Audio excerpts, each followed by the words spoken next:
the most important characters, particularly in the context of laws in Codex Oeralinda, is Minno, the Sea King.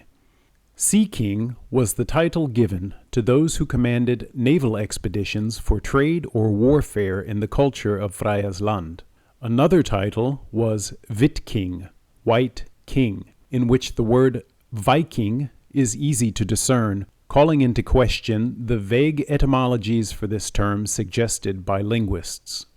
A relevant reference can be found in section 4b, Laws for Seafarers, where the fifth law states, "If the fleet returns with profits, the steersman must receive 1/3, divided thus: the Sea King 12 shares of the proceeds, the watch by night 7 shares, the boatswains each 2 shares, the pilots each 3 shares, the rest of the ship's folk each 1 share, the youngest apprentices each 1/3, the middle ones a 1/2 share, and the oldest each 2/3.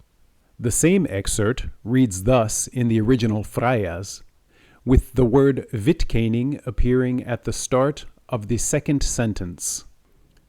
Komt der in flotte te honk, en sint der båta, som måtten de styrar, derof en trimmen heva, altus te delenda.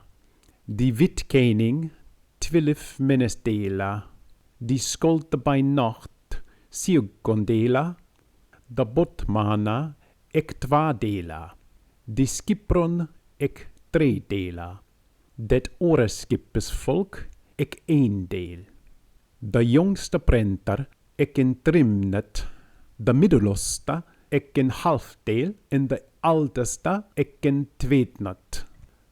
A further precise reference to the Viking, rather than the older word WIT.KÉNING as found here, is contained in section 13I, Apollonia's Journey.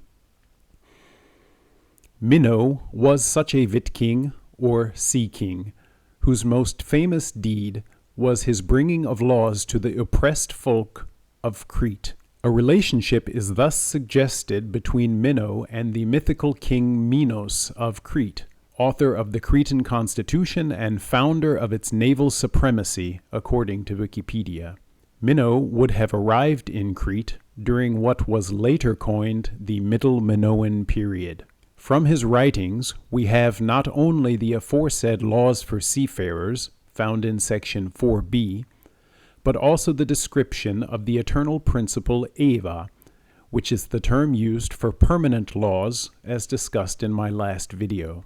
He also left the most extensive record of the contentious political and philosophical debates between Burgmaid Minerva and the rulers of Athens, as well as an account of his own initial dealings with the people and princes of Crete, and the disastrous consequences of their receiving a book of laws expounding equal rights and equal justice for all.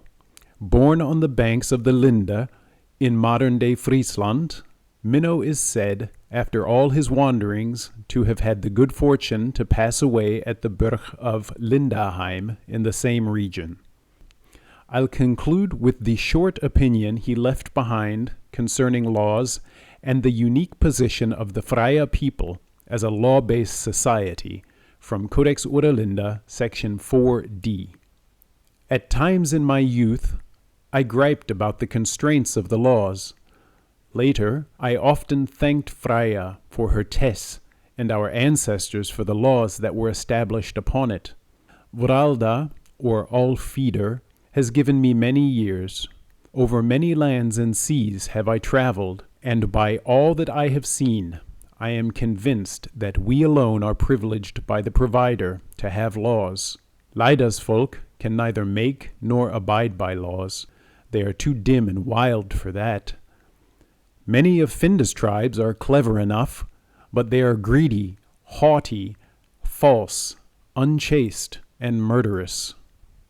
Toads puff themselves up, while they can do nothing but creep. Frogs cry, "Wurk, wurk," though they do nothing but hop and fool about. The crows cry, "Spare, spare," but they steal and devour all they get into their beaks. Like all these is Finda's folk. They bluster incessantly about good laws, All wish to make rules to avert evil, but no one wants to be bound by these themselves. He whose mind is most cunning, and thus strong, his cock crows, "King!" and the others must utterly submit to him, until another comes who drives him from his perch.